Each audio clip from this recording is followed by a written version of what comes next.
Dari mana? Dari mana? Dari Ka'bah di Mekah ke Masjidil Aqsa.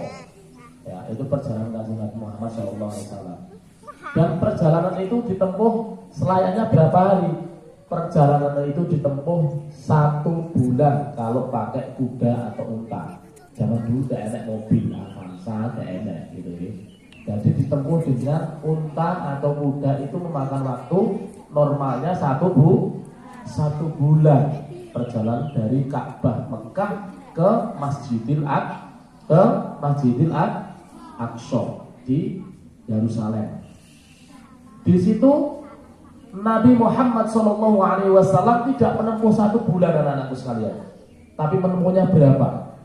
Cukup 1 hari 1 malam.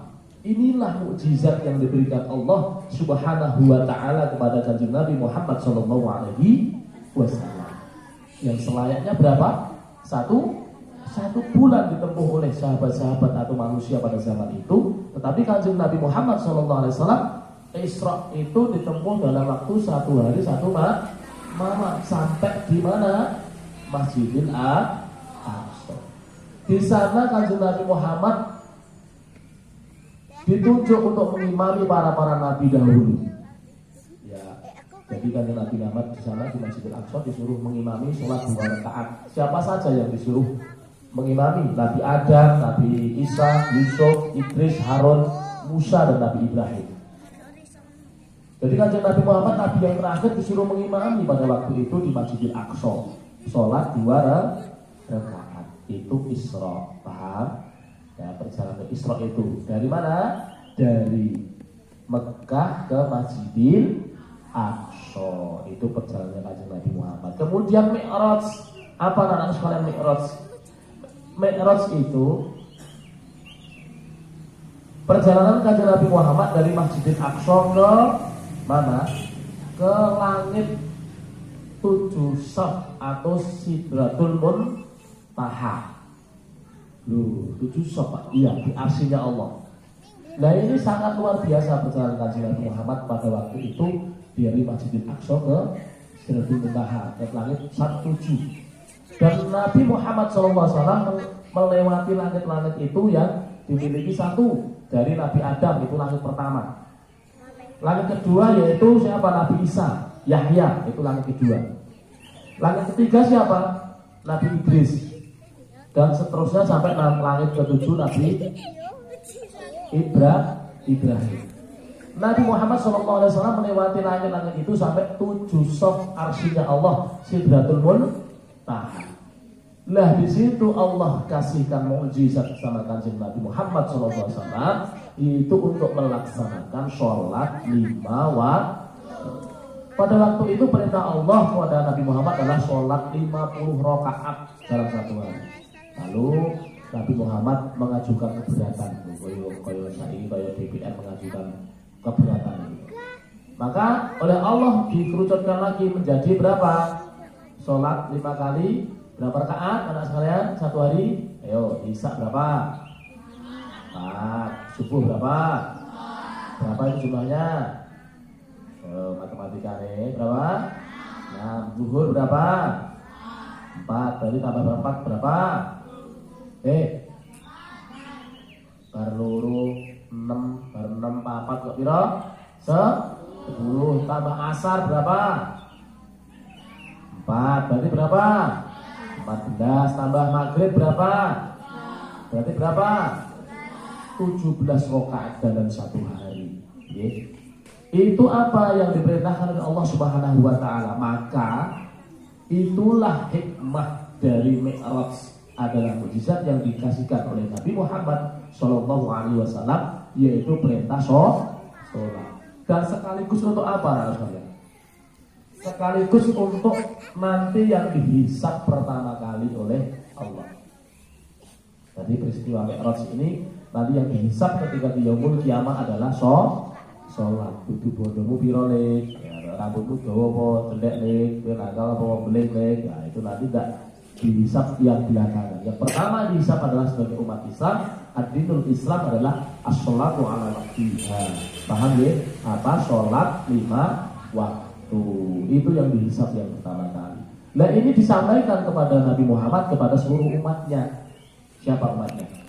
Sahabat-sahabatnya dan duriyah-duriyahnya sampai ke bawah kita semua. Nabi Muhammad SAW sudah ceritakan sama anak-anak.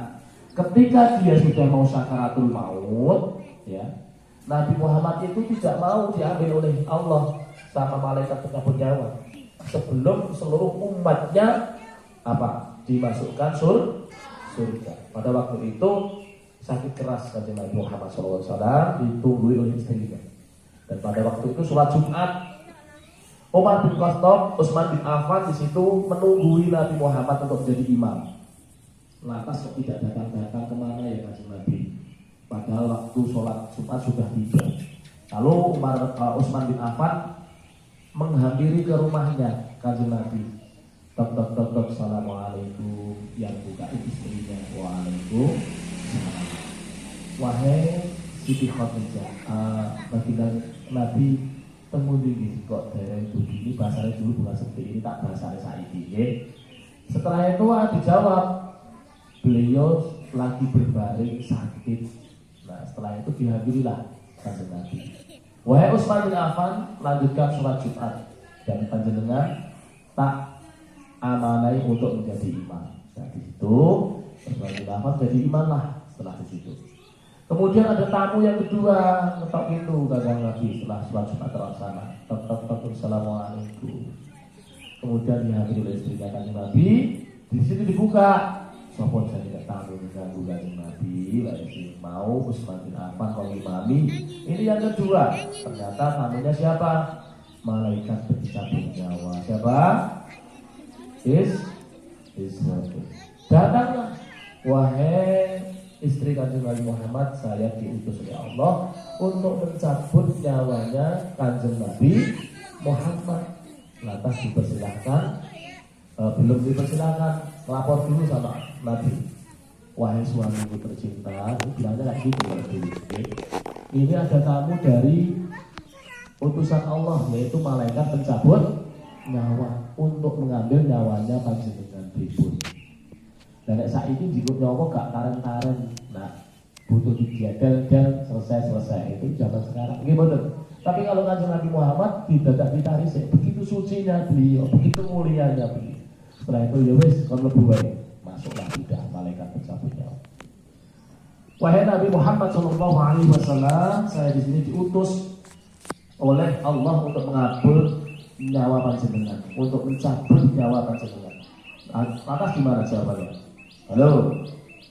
Jawaban dari kanjeng Nabi Muhammad SAW, saya siap engkau cabut wahai malaikat, tapi sampaikan kepada Allah bahwa sebelum nyawa saya ini dicabut, seluruh umat saya, duriyah saya, dan seluruh umat saya sedunia nanti masukkan surga. Kalau tidak penjenengan masuk ke surgamu, kalau tidak penjenengan selamat dari api neraka, saya belum siap mati. Luar biasa tidak? Orang mengurusi apa dewi, tapi mengurusi seluruh duriyahnya. Sampai umatnya sedunia biar masuk surga dulu, baru beliau siap berjawab. Setelah itu masuklah malaikat tadi untuk lapor sama Allah. Wahai Allah, ini kanjeng Nabi lapor untuk mencabut nyawanya dengan catatan seluruh umatnya masuk surga. Akhirnya gimana? Dituruti oleh Allah. Turun ke bumi lagi malaikat tadi. Wahai malaikat, wahai kanjeng Nabi, perintah panjenengan dituruti. Lajeng pelan-pelan dicabut nyawanya, pelan-pelan, secara pelan-pelan. Kalau kita tidak, kita diambil-ambil udah, ribet, atau tidur bablas, apa sakit bablas, itu manusia, kita banyak dosa. Setelah itu hembuslah nafas terakhir kanjeng Nabi Muhammad. Ini terkait dengan Isra Mi'raj yang kita peringati, bahwa amanah jimat kanjeng Nabi Muhammad adalah sholat 5 waktu. Nek pengen dangune kanjeng Nabi Muhammad yo diokehi sholawate. Nek gak diokehi sholawate berarti dudu kanjeng Nabi Muhammad, dudu umat kanjeng Nabi Muhammad harus sholawat kok siri agak, padahal itu baik ya. Allahumma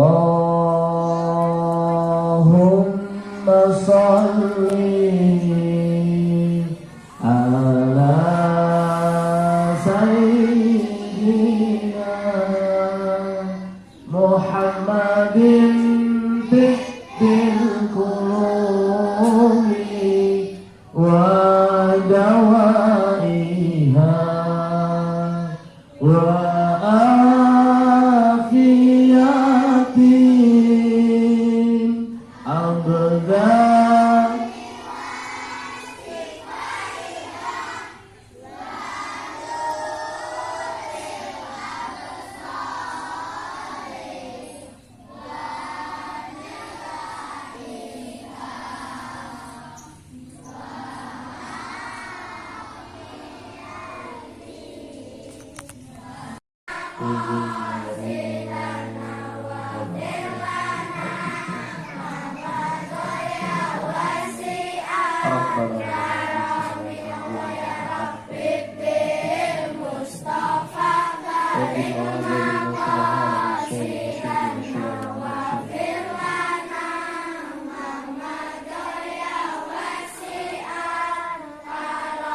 Allah ya Rabbi bil Mustafa bari' maqasidana waghfir lana ma madaya wasi'an karami. Allah ya Rabbi bil Mustafa bari' maqasidana waghfir lana